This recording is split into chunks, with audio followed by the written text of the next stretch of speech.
Steins Gate est sorti le 15 octobre 2009 sur Xbox 360. Il a obtenu une version PC l'année d'après. Ce qui nous intéresse nous est son adaptation en animé qui a été diffusée le 6 avril 2011 au Japon et qui compte 24 épisodes.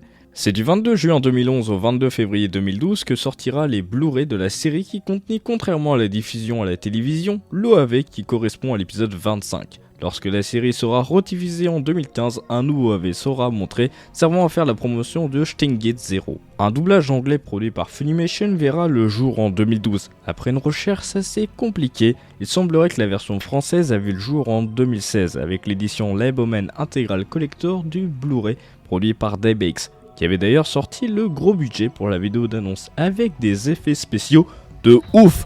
Waouh, c'est une rotation inversée de texte, ça m'en ferait presque oublier l'image coupée qu'on voit juste après. Cependant, la version française pourrait aussi provenir de Netflix, mais rien ne m'a permis de le confirmer, donc si par hasard vous avez la réponse, dites-le moi, je vous en supplie. C'est hyper angoissant de pas pouvoir trouver un truc aussi simple. Personnellement, j'ai découvert Steins Gate avec Steins Gate Elite. Oh ça va, je suis juste arrivé après la bataille. Mais bref, ce jeu est une version améliorée du VN de base, avec des extraits de l'animé et des cinématiques complètement inédites. Tout ça pour dire que j'ai connu SG avec les voix japonaises et donc je suis très attaché à elle. Cependant, je ne suis pas un pro VO ni un pro VF, même si j'ai tendance à me tourner vers les versions sous-titrées pour maintenir un maximum de subtilité. Par exemple, la VF de Your Name est très bonne, mais on passe à côté du fait que Mitsuha est censé parler avec une façon plus campagnarde.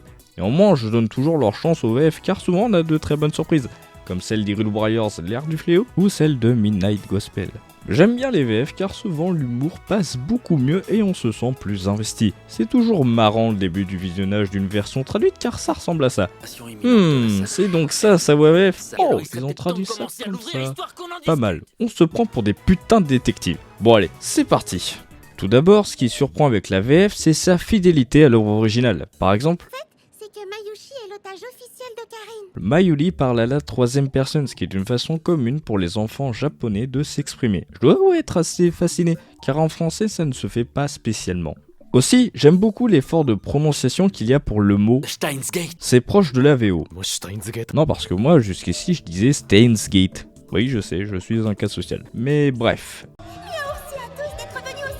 Le tic de langage en nya ou en miaou de Félix a été conservé, mais en essayant de faire d'autres jeux de mots, ce qui est bien vu car souvent les personnages japonais ont un tic de langage en fin de phrase, ce qui n'est pas vraiment retranscriptible en français. Ça rappelle Jibanyan en VF et ça renforce le caractère du personnage. On sent que Monsieur Julien Dutel s'est creusé la tête car il aurait pu simplement ignorer ce tic de langage comme l'ont fait les traducteurs avec le Motismadex pour la VF de Pokémon. Mais comment ça parle à personne ? Dans un autre registre, les émotions sont toujours parfaitement respectées. Par contre, ce qui est assez marrant de voir avec tous ces petits détails, c'est que la série se plante sur un truc tellement gros que je pense que c'est un complot du comité des 300. Je n'ai pas d'autre explication. On va jouer à un jeu. Comment vous lisez ça ? Il y a deux réponses possibles. La première étant, je ne suis pas allé plus loin que la troisième vidéo de Julien Fontanier, donc je ne sais pas lire du tout le japonais. La seconde étant, Lucas. Très bien, continuons. Comment vous lisez ceci ? La première réponse étant Lucas, mais en tant que bon français, on peut lire ça Ruka, si on n'a aucune idée de comment se prononce le japonais quand on le retranscrit avec l'alphabet. C'est le point noir de la VF. Je suppose qu'on n'a pas guidé les doubleurs, donc ils disent Je m'appelle Ruka Uroshibara. Uroshibara Ruka desu. Kurisu Makise Kurisu. Alors je sais qu'on a tendance à franciser les noms, on entend souvent dire Masahiro Sakurai pour parler de Masahiro Sakurai. On peut penser que ce n'est pas grave, surtout que la VF prononce toujours de la même manière, mais déjà, un jeu de mots tombe à l'eau. En effet, ça se prononce Kurisu, donc ça ressemble à Chris, et ça vient de là. Christina. En VF, on passe de Kurisu à Christina, c'est dommage.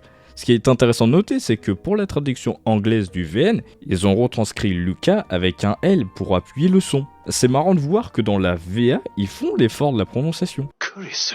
Mais pas dans la VF. Au-delà de ça, j'aime beaucoup la traduction car les dialogues sont naturels et ça donne quelque chose de beaucoup plus percutant, notamment avec le langage grossier et les blagues. Eh ben, je pense que le temps précieux que tu passes à réfléchir à ces conneries stériles serait bien mieux investi si au lieu de ça, il servait à faire avancer nos projets pour contrecarrer les plans de cette saloperie d'organisation qui veut nous contrôler. Je parie que t'arrives pas à dire vite, je jure que j'aime les bananes juteuses en gelée à genoux. Je jure que j'aime les bananes juteuses en gelée à genoux. Lui fais pas dire ça, espèce de gros pervers! Si on s'attarde plus en détail sur les doubleurs, nous avons Mark Wilhelm, habitué de doubler des animés, qui donne sa voix à Okabe. Sa performance est très bonne, mais hélas nous avons un peu de mal à faire la distinction entre les moments où Okabe parle en Mad Scientist et où il parle plus normalement, car on a l'impression qu'il en fait tout le temps des caisses. Pour Malushi, nous avons Jessica Barrier qui donne aussi une très bonne performance avec une Malushi pleine d'énergie et chaleureuse. Mais pour moi, on passe à côté d'une subtilité. Il faut savoir que j'adore la doubleuse originale qui est Kana Hanazawa. Mais on remarque que sa Mayushi est beaucoup plus tête en l'air et plus rêveuse, voire un peu flagada par moments, ce qui disparaît dans la VF. Une machine à voyager dans le temps. Time machine. C'est gros, Pour coulisses, c'est Sarah Cornibert qui nous offre une coulisse beaucoup plus froide, mais ça va avec le personnage. En japonais, quand Christina est embarrassée, elle a tendance à partir dans les aigus. Et ici, elle maintient une certaine fierté. C'est rien, je te dis. N'insiste pas ou je te colle une baffe. Ça donne un rendu différent, mais qui n'en reste pas moins intéressant. Toutefois, parfois je trouve qu'elle est un peu antipathique, voire un peu en sous-jeu, et qu'elle manque de vie. Tu n'écris plus rien sur les machines à voyager dans le temps. Ah, tu veux dire ces lignes d'univers dont tu m'as déjà parlé? Pour mon petit préféré, à savoir le Kako, nous avons Amandine Longak, ou Longjac, je suis désolé, je ne sais pas comment ça se prononce, qui a parfaitement ciblé le personnage. On sent qu'elle essaie de donner un tic masculin à la voix de Luca. Alors bien évidemment, on entend que c'est une fille qui double, mais ça s'approche de la voix d'un homme s'il avait essayé de parler comme une femme. La preuve! Bien sûr. Quand je lui ai posé la question, mon père m'a répondu que nous avons bel et bien un de ces ordinateurs ici.